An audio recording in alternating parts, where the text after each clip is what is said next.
Ecuador sigue en una situación de conflicto armado interno, lo cual ha requerido una cooperación internacional, nada menos que con Estados Unidos un acuerdo bilateral en materia de cooperación de defensa y seguridad. Por medio de dos decretos ejecutivos 164 y 165, no necesita la cooperación ni la aprobación del Poder Legislativo.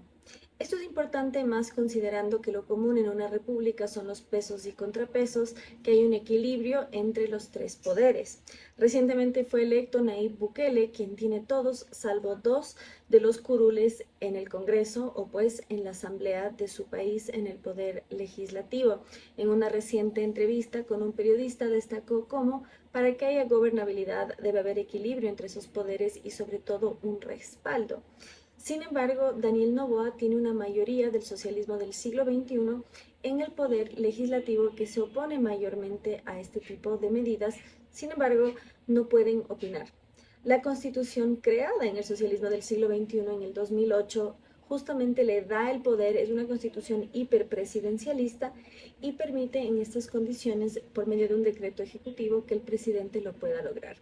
Cabe destacar que ya durante la presidencia de Guillermo Lasso se encaminó este tipo de medidas y lo que ha hecho el presidente Noboa es ratificarlo. Es histórica esta cooperación considerando que en el Ecuador hubo una base, recordemos que existe el Plan Colombia, todo lo que fue el apoyo de los Estados Unidos para combatir el narcotráfico en el país vecino y cómo las secuelas afectaban al Ecuador, que llegó a ser el país en el mundo con más refugiados por los desplazados por las guerrillas en Colombia. Ahora Ecuador se volvió un país aún más violento que Colombia y justamente en este periodo tan hostil de su historia acudió a esta ayuda internacional. Por supuesto, no sin críticas, sobre todo desde el socialismo del siglo XXI, la extrema izquierda del Ecuador y la región.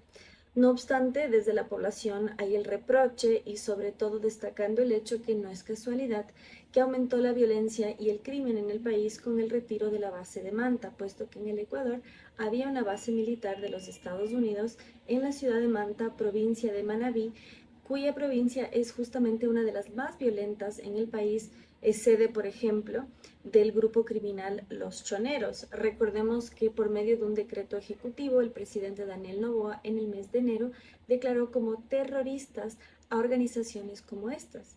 Y son no solo nacionales, sino transnacionales. Por ejemplo, la familia de alias Fito, cabeza de Los Choneros, fue detenido en Argentina. Pretendían vivir ahí su esposa y sus hijos. No obstante, gracias a la transición del gobierno de Javier Milei, aunque este estaba en Suiza, donde dio una lección contra la Agenda 2030 y todo lo que es el globalismo, nada menos que en su sede de Davos, Suiza, quedó a cargo su vicepresidente Victoria Villarroel y sobre todo la ministra Patricia Bullrich, quien tuvo un rol protagónico en la deportación y expulsión de Argentina de la familia de este líder del narcotráfico. Es decir, el cambio de gestión en ambos países muestra un compromiso claro en la lucha contra el crimen organizado, sobre todo en la forma del narcotráfico. Pero ¿qué alcance tiene este último acuerdo con los Estados Unidos ratificado por Daniel Noboa? Por ejemplo, permite la circulación de aeronaves de los Estados Unidos en territorio ecuatoriano, en espacio aéreo. No obstante, requiere la autorización previa, no es que pueden sobrevolar libremente el suelo y los aires del Ecuador. Muy por el contrario, esto debe ser manejado particularmente por el Ministerio de Defensa. Es importante saber que si bien hay una cooperación, también debe haber un respeto por la soberanía. La cooperación también incluye inteligencia, todo lo que es equipos para mejorar estas áreas del país que atraviesa este conflicto armado interno, como ya se mencionó. No obstante, obviamente existen las críticas, ya que Ecuador no es un dato menor, es un país sin moneda propia.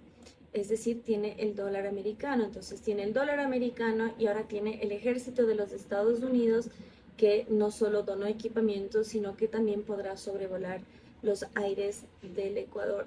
No obstante, al haber llegado el Ecuador a un punto tan hostil y violento en su historia, se requirió y se buscó ayuda internacional y fue justamente Estados Unidos quien lo proveyó.